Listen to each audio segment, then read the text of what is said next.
Orang Nasrani, Yahudi, semua orang kafir yang mengatakan kepada Anda Islam dikembangkan, diekspansi dengan propaganda, katakan iya.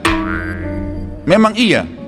Karena banyak orang Islam, subhanallah, kayak orang yang ketakutan kalau dikatakan Islam itu disebarkan dengan pedang. Saya katakan ikhwas sekalian, memang Islam dikembangkan dengan pedang. Jihad itu dikumandangkan memang dari dulu. Shalom saudara-saudara, berjumpa kembali bersama dengan saya Pendeta Rio Pasaribu. Apa kabar kita semua? Saya berdoa kabar kita selalu baik-baik saja. Teruslah dukung channel ini supaya channel ini bisa menjadi berkat bagi banyak orang. Saudara, dibocorkan di dalam sosial media ada seorang ustadz yang mengatakan bahwa agama Islam, agama mereka, ya dikatakan oleh ustadz ini dikembangkan dengan penumpahan darah, dikembangkan dengan bidah. Saudara-saudara, itulah yang membuat perbedaan antara mereka dan juga orang-orang Kristen. Sedangkan kita orang Kristen, orang-orang yang percaya kepada Yesus, bahwa di dalam ajaran, di dalam agama Kristen dikembangkan yang namanya oleh kasih. Orang-orang berubah, orang-orang bertobat, orang-orang Kristen semakin banyak, bukan dengan pedang, bukan dengan penumpahan darah, tetapi oleh kasih Kristus. Itulah yang menarik jiwa-jiwa, menarik segala suku, segala bangsa, segala agama datang berbalik kepada Kristus. Oleh karena itu, mari kita simak dulu cuplikan tanggapan sang seorang ustaz. Selamat menyaksikan. Nah, sekarang kita bertanya kepada Ustadz Khalid Basalamah ya. Assalamualaikum Ustadz, saya mau bertanya nih, benarkah Islam adalah agama damai? Maksudnya, benarkah Islam disebarkan tanpa pertumpahan darah?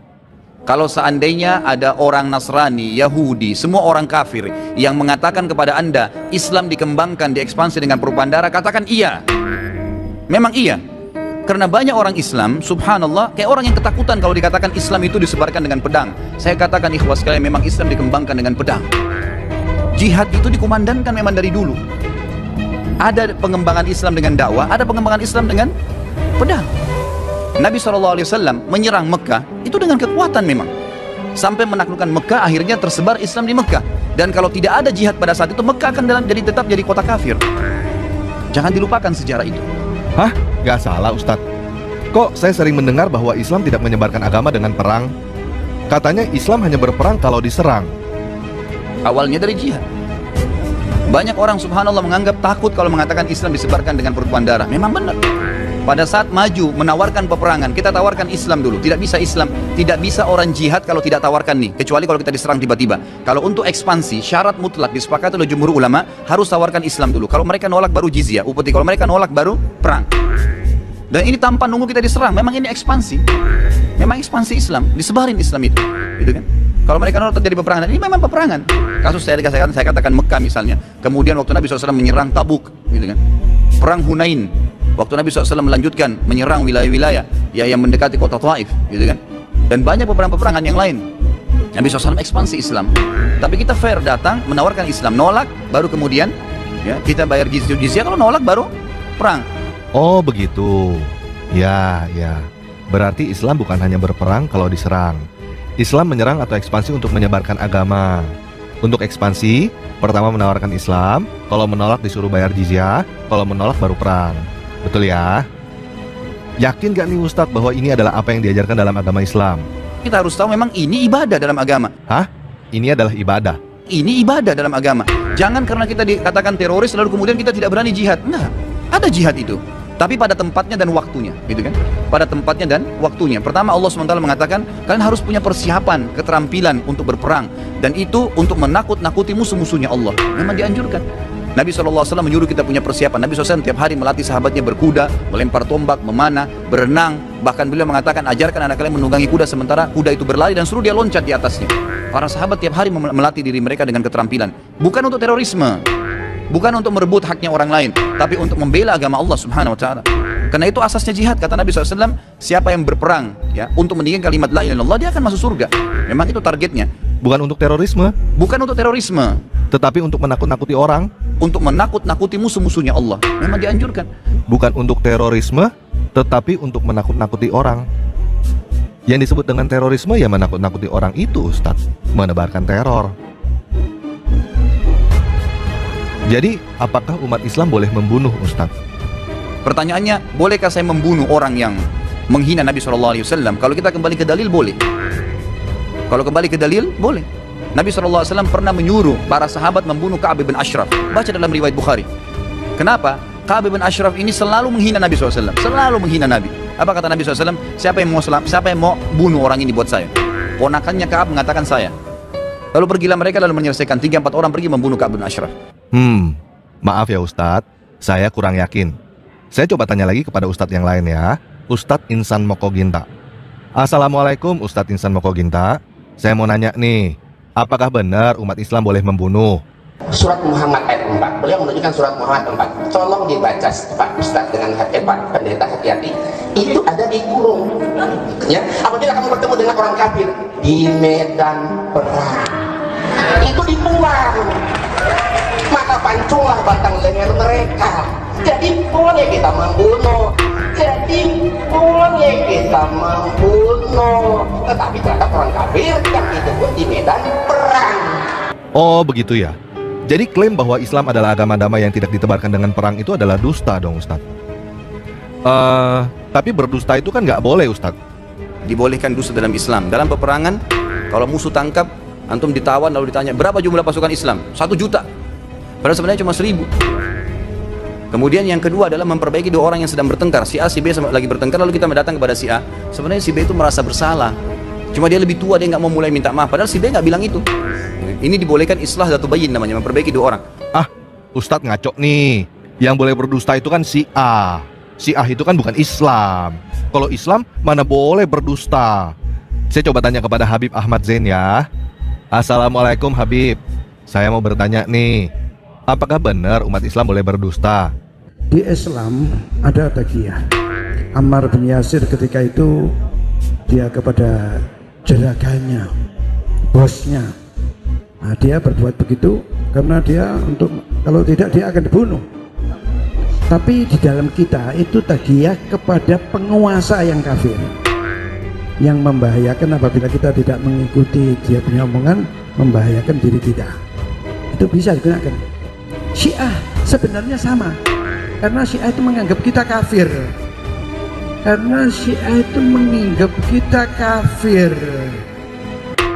Oh begitu ya. Oke deh. Terima kasih ya Ustadz Khalid Basalamah, Ustadz Insan Mokoginta, dan Habib Ahmad Zain. Gimana teman-teman? Jelas ya? Jadi kalau ada orang yang berkata bahwa Islam adalah agama damai, agama yang tidak disebarkan dengan perang, cuma ada 2 kemungkinan. Orang itu sedang berbohong dengan penuh kesadaran, atau orang itu sedang berbohong tanpa dia tahu bahwa apa yang dia katakan adalah sebuah kebohongan. Nah, sampai di sini, pasti banyak teman-teman muslim yang mau berkata, oh orang Amerika juga begitu, orang Belanda juga begitu, orang kafir juga begitu, penjajah. Jadi sekarang saya langsung aja menjawab teman-teman yang mau memberikan komentar bahwa orang kafir juga begitu. Terima kasih, karena kamu telah membuktikan bahwa agama kamu tidak ada bedanya dengan kafir. Orang kafir begitu, kamu juga begitu. Sama aja. Kamu sama dengan orang kafir. Oke? Hah? Apa? Kita sekarang sedang dalam keadaan damai. Oh. Yuk kita baca Al-Quran surah 9 ayat 123. Wahai orang-orang yang beriman, perangilah orang-orang kafir yang di sekitar kamu, dan hendaklah mereka merasakan sikap tegas darimu, dan ketahuilah bahwa Allah beserta orang yang bertakwa. Jadi begini teman-teman yang muslim, saya tahu bahwa banyak dari kamu sebenarnya adalah orang yang baik. Saya tahu bahwa sebenarnya banyak dari kamu yang tahu bahwa perang itu cuma membawa bencana dan penderitaan. Menang jadi arang, kalah jadi abu. Tetapi kenyataannya, surah 9 ayat 123 ini ada di dalam Al-Quran. Kamu bisa mengarang pembenaran apapun yang kamu mau, tetapi kamu tidak bisa membantah kenyataan bahwa Al-Quran menyuruh kamu berperang kepada orang-orang kafir yang ada di sekitar kamu. Coba sekarang kamu tanyakan kepada hatimu yang paling dalam. Coba kamu bayangkan tetangga-tetangga kamu yang tidak seagama dengan kamu. Apakah berperang dengan tetangga-tetangga kamu karena berbeda agama adalah hal yang benar atau hal yang tidak benar? Kalau kamu berkata bahwa berperang dengan tetangga kamu karena berbeda agama adalah hal yang benar, kamu sakit jiwa, bro. Berperang dengan tetangga kamu karena berbeda agama adalah hal yang tidak benar, hal yang salah. Kamu tidak akan masuk surga karena kamu berperang dengan tetangga kamu. Dan kamu tidak akan masuk neraka karena kamu tidak mau berperang dengan tetangga kamu. Nah, kamu mungkin tidak mau berperang dengan tetangga kamu karena berbeda agama. Tetapi mungkin anak cucu kamu yang akan berperang dengan tetangga kamu karena dia menjalankan apa yang diperintahkan di dalam surah 9 ayat 123.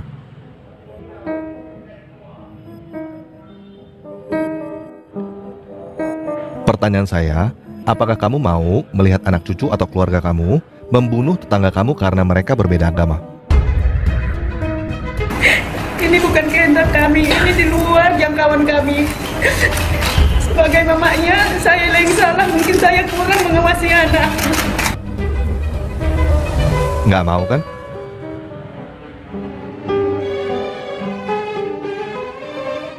Jadi begini, sebelum teman-teman meninggalkan Islam, saya mau memberikan satu ilustrasi supaya teman-teman mengerti apa yang teman-teman lakukan. Oke? Ada seorang anak yang sedang dalam perjalanan pulang. Di tengah jalan, dia ketemu seorang preman yang berkata, "Serahkan uang kamu kalau kamu mau selamat." lalu anak itu berkata, Om mau merampok saya ya, Om." Preman itu berkata, "Oh tidak, saya meminta baik-baik. Saya ini cinta damai, tidak suka berkelahi. Makanya, kamu serahkan uang kamu kepada saya. Kita damai. Kamu bisa pulang dengan selamat." Lalu anak itu berkata, "Kalau saya nggak mau kasih uang ke Om gimana?" Preman itu menjawab, "Berarti kamu tidak mau damai. Kamu ngajak perang." lalu anak itu berkata, "Oh, jadi Om ini garong ya."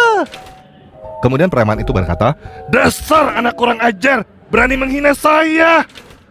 lalu anak itu digebukin, semua uangnya diambil, dan setelah itu preman itu berkata, "Syukurin loh, tadi udah ditawarin damai nggak mau, malah menghina saya. Itu salah kamu sendiri." Nah, pertanyaan saya, apakah preman itu menjadi preman suci hanya karena dia pakai baju putih dan berdoa 5 kali sehari? Islam itu artinya bukan damai, guys. Damai bahasa Arabnya adalah salam, bukan Islam. Islam itu artinya menyerah, atau tunduk, atau takluk, bukan damai. Semua negara yang melakukan agresi militer ke negara lain pasti melakukan apa yang Ustadz Khalid Basalamah katakan. Pertama, ancam dulu, nyerah atau perang. Dan sebelum melakukan agresi militer ke negara lain, semua juga melakukan persiapan dulu, latihan, siapkan senjata. Untuk mempelajari hal ini nggak perlu agama, guys. Semua penjajah juga melakukan hal itu. Hah? Apa? Teman-teman mau berkata bahwa Islam disebarkan di Indonesia tanpa berperang? Oke, silakan teman-teman cari di internet dengan kata kunci perang Padri. Ini saya bacakan kutipan artikel dari situs nu.or.id. Selama berlangsungnya perang, pasukan kaum Padri tidak hanya berperang melawan Belanda, namun mereka juga menyerang tanah Batak Selatan, Mandailing, untuk mengislamkan tanah Batak Selatan dengan menggunakan kekerasan senjata. Perang Padri ini terjadi pada tahun 1816 sampai 1833. Jelas ya? Jadi klaim bahwa Islam disebarkan di Indonesia tanpa perang adalah dusta lagi. Pertanyaannya adalah, apakah kamu beragama untuk belajar berdusta dan berperang?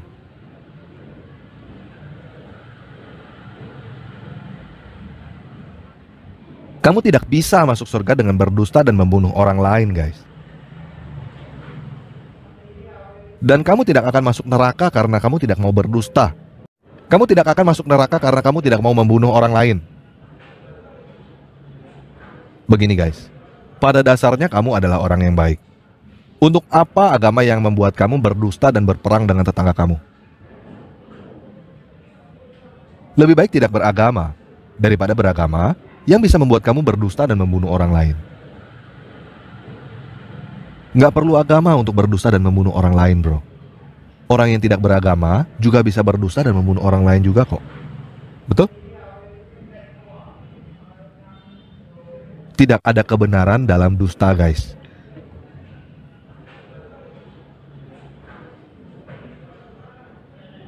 Jadi gimana? Kamu mau meninggalkan Islam nanti atau meninggalkan Islam sekarang? Kamu mau tunggu anak cucu atau keluarga kamu berperang dengan tetangga kamu dulu, atau kamu mau mencegahnya sekarang? Mencegah itu lebih baik daripada mengobati, guys. Setuju ya? Nah, kalau kamu tidak mau berperang dengan tetangga kamu, kalau kamu mau mencegah anak cucu dan keluarga kamu untuk berperang dengan tetangga kamu, katakan saya meninggalkan Islam sekarang. Oke?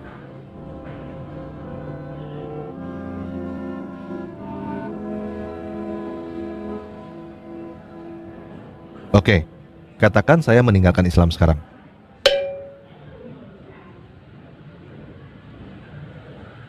Oke, sekian video kali ini.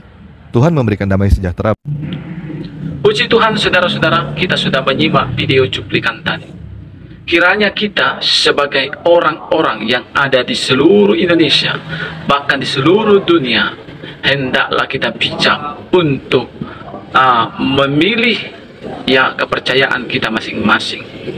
Saudara dikasih Tuhan, tapi saya mau bercerita kepada saudara bahwa di dalam kekristenan di situ diajarkan tentang kasih.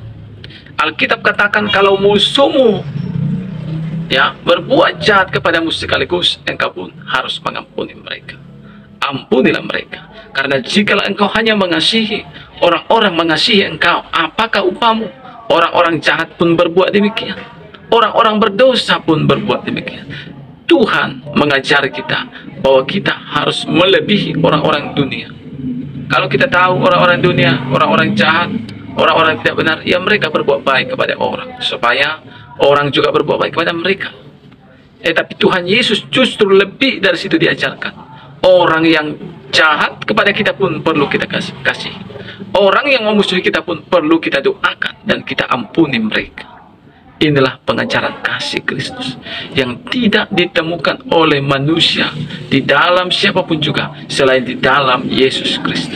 Dia adalah Tuhan, Dia adalah Juru Selamat, Dialah keselamatan, Dialah hidup yang kekal, Dialah jalan satu-satunya ke surga. Saudara-saudara, dimanapun saudara berada saat ini, mari kita melihat kasih yang ada dalam Kristus. Mari kita memilih kepercayaan kita dengan sungguh-sungguh, jangan sampai salah pilih. Karena menurut ucapanmu engkau akan dibenarkan, menurut ucapanmu pula engkau akan dihukum. Saudara, sesuai dengan perbuatan kita masing-masing. Kalau kita salah langkah, maka kita akan menerima upah kita. Tapi kalau kita benar memilih kepercayaan kita, percaya suatu saat saudara akan mendapatkan upah kekekalan di surga. Suatu saat seperti yang dijanjikan oleh Yesus Kristus. Kiranya lewat video ini saudara dan saya diberkati. God bless you. Shalom.